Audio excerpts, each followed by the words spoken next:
Truth is making a comeback. America's Top Stories with Lisa K. Donner. And now for this week's parting shot. On Inauguration Day 2021, Donald Trump will be 74 years old and Joe Biden 78. Age doesn't necessarily determine one's overall health, but questions involving both men's cognitive abilities have been swirling for some time, and they're likely to take center stage in the upcoming campaign. I've been pushing really hard for mass transit. And this week's Bloody Eye event with Joe Biden just highlights this and unsettles viewers. So a president's overall health is not a constitutional requirement, but Americans are right to be concerned about the physical and cognitive capabilities of their commander-in-chief. For both men, it is these cognitive capabilities that have come under scrutiny. So who really has the upper hand in terms of healthy gray matter? First, some history.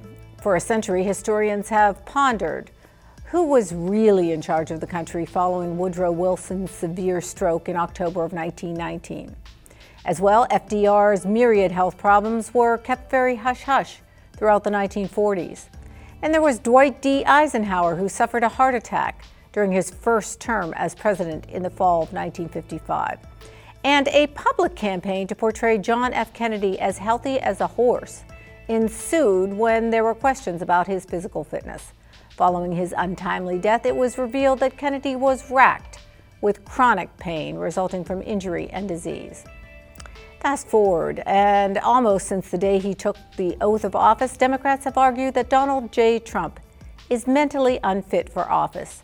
These concerns about Trump have persisted and are often reported on. It now appears that a secret psychiatric panel is forming to judge the mental health of Trump, according to the Washington Examiner. Not to be outdone, those on the right consistently highlight a relentless list of gaffes made on the campaign trail by former Vice President Joe Biden. The question is whether these are simply silly slips of the lip or harbingers of a pernicious cognitive deficit, be it from age or his past medical history. The truth is that much of the media is engaged in more heat than light regarding both men's neuropsychiatric health. But there is one crucial difference. Joe Biden has suffered 2 brain aneurysms. Just this spring, Dr. Neil Castle, the neurosurgeon who operated on Mr. Biden, stated that the former VP is, quote, totally in the clear, unquote.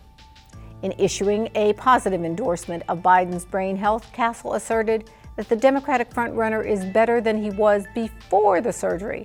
But there's reason to believe this is more public spin. Based on medical studies and reports regarding the long-term effects of people who have suffered brain aneurysms, there's reason to regard this evaluation with some trepidation. Keeping in mind that Mr. Biden had not 1 but 2 of these medical events, it is within bounds to ask what the medical community says about the long-term effects of people who have undergone this type of surgery. In 2013, a study was conducted on 217 people who had survived ruptured aneurysms 10 years after their diagnosis and treatment. The analysis was conducted in Stockholm, Sweden. Researchers concluded that 70% of those who underwent cranial surgery, quote, had increased problems in 4 out of 5 dimensions of quality of life and an increased rate of health problems, unquote. A medical abstract in a 1991 edition of the Journal of Neurology, Neurosurgery, and Psychiatry looked closely at the neurological damage following aneurysm surgery. Researchers conducted tests of intellect, memory, and conceptual learning of 3 subgroups of patients. The testing took place 12 to 84 months post-surgery and were compared with a control group of volunteers with no history of neurological or psychiatric disorder. Here is their conclusion, quote, on average, the aneurysm patients showed a greater degree of intellectual and memory deterioration than the control group, and their performance was poor on the WCST, a measure of conceptual learning. The WCST is a neuropsychological exam that evaluates frontal lobe function of the brain. The study did find that 41% of patients showed no demonstrable evidence of impairment and could be designated as having made an excellent recovery. Even presuming Joe Biden was one of the 41% who made an excellent recovery, if Dr. Castle is to be believed, the odds are almost 60% that the former VP has deficits in the area of intellect or memory.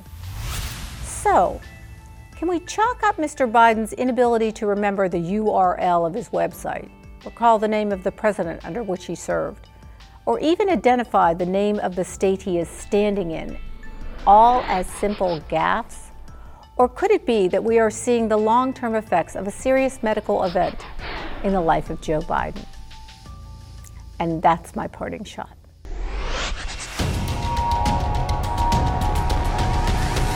Truth is making a comeback. Visit us at libertynation.com.